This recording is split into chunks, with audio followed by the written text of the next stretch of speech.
Hello and welcome to Advertisers Watching Ads. This is a weekly show where brands watch other brands' ads. And also, the name of the product is a pun on holy shit. It's kind of a gonzo brand to begin with. Even though it's a lovely piece of creative, the song was kind of offensive to some and stood out to others. I think there was some Marmite effect to some of the elements of the ad.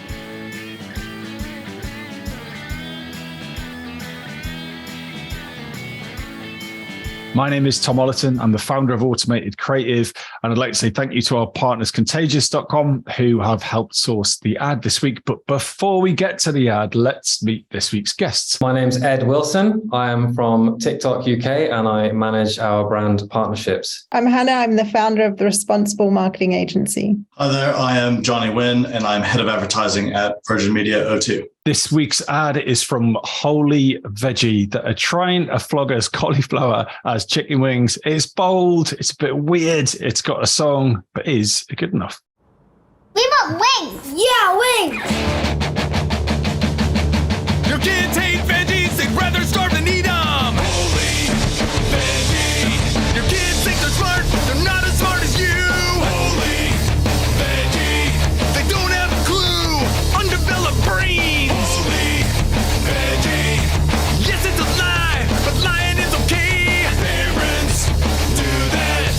Tell them what you did! You got them to eat vegetables! Childhood drama! You betrayed their trust, but eating plants is worth it! They'll present you Holy Veggie! You just ate vegetables. I would like you to vote on a scale of 1 to 5 on how good you thought this was. 1, 2, 3.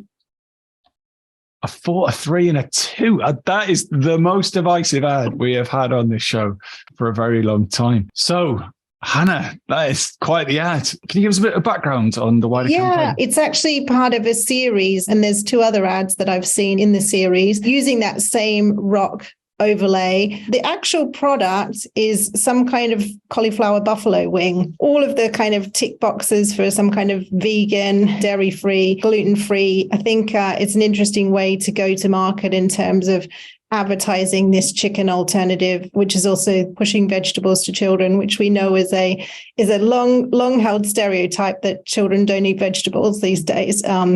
Or perhaps ever. So certainly playing up the trope of that. I'm a parent of young twins, 4-year-old twins. I loved it. I thought it was very funny. I think that, the humor meant that they had creative license to go in that direction. And I don't think that anyone's going to take it seriously that they actually meant to cause children trauma through eating their product.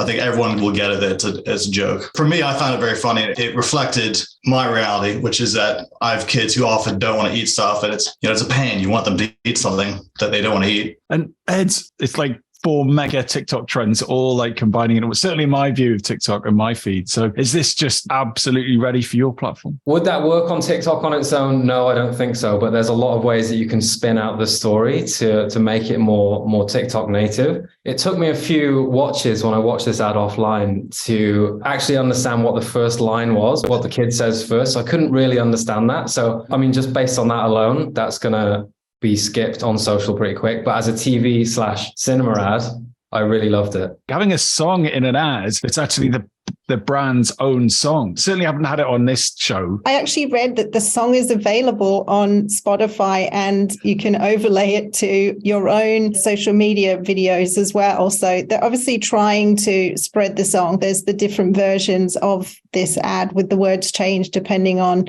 the message that they were conveying. So it's quite creative that they were pushing the song. I wondered if they could have totally flipped that and made it that the kids were smarter than the parents and they actually do things that are good for their body and the environment. And, if there was a cleverer way, they could have spun it and still kept that disruptive kind of approach that they took, particularly around, they want to have this subversive brand positioning that's breaking the mold of traditional healthy vegetable advertising. But I just don't think they did it in a truly clever way. I think there was some Marmite effect to some of the elements of the ad. Speaking as a non-parent myself, I thought the copy or the lyrics of the song were really funny, and you can kind of tell that it's written by like millennial/Gen Z, because those topics are just so out in the open now. It's almost like a badge of honor to like talk about, working through traumas and stuff like that. I thought it like positioned them really well for like a young parent audience. Something else I really loved about it was that it was so bold. It wasn't like an emotionally driven ad, which obviously the research shows works better. It wasn't that. It wasn't like a banter type ad, which I also don't like. It was just such a bold concept to come up with their own song. I thought it was brilliant because of that, because they went totally against the grain. Like, you don't see that very often. And it just stood out so much for me because of that, because it was different. Well, I think that's interesting that I haven't seen in TV before is that it's taking a concept, which you do see in social a lot on TikTok and Instagram, of parents posting videos of their kids doing stupid stuff and kind of making fun of them for it. That's like a very common thing that is pervasive across social media. And they've taken that to TV. So I've never seen kids mocked on TV before. I mean, that's just, it sounds wrong, but they've done it. And they've done it, I think, using a sort of, I think inspired by all that content that's online of, parents sharing funny videos of their kids doing silly stuff and throwing tantrums or whatnot. So I think that's provocative to me. It's like they've taken something from a different medium and applied it to TV. Even though it's a lovely piece of creative, in my opinion, I don't think that is a social ad. There's like other ways that it can be spun out into social.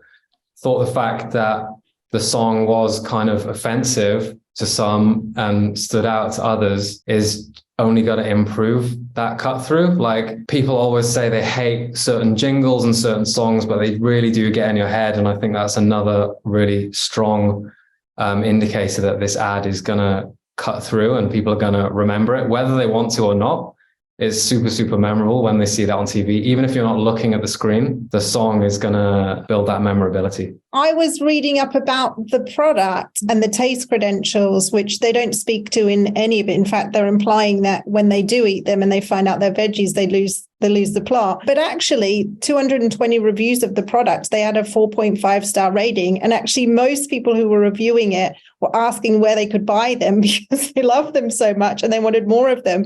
So I found it really interesting that they needed to go down that route, because it sounds like there was a lot of demand for their product and it wasn't that well distributed. It had incredible kind of credentials from mostly adults reviewing them as a really good chicken substitute. And it felt like they would kind of miss the mark on the target market if they were in that much demand. And a lot of the reviews were people wanting them for kind of a vegan or vegetarian or even sustainable lifestyle. They kind of had a huge message to go after there without kind of going down the feeding kids vegetables route. So I was surprised at that. I felt they maybe missed a bit of where their big audience was. What I find interesting is that if you look at some of the other work they did, like in Out of Home, that line does make more sense because that's kind of, they're using it pretty much on its own.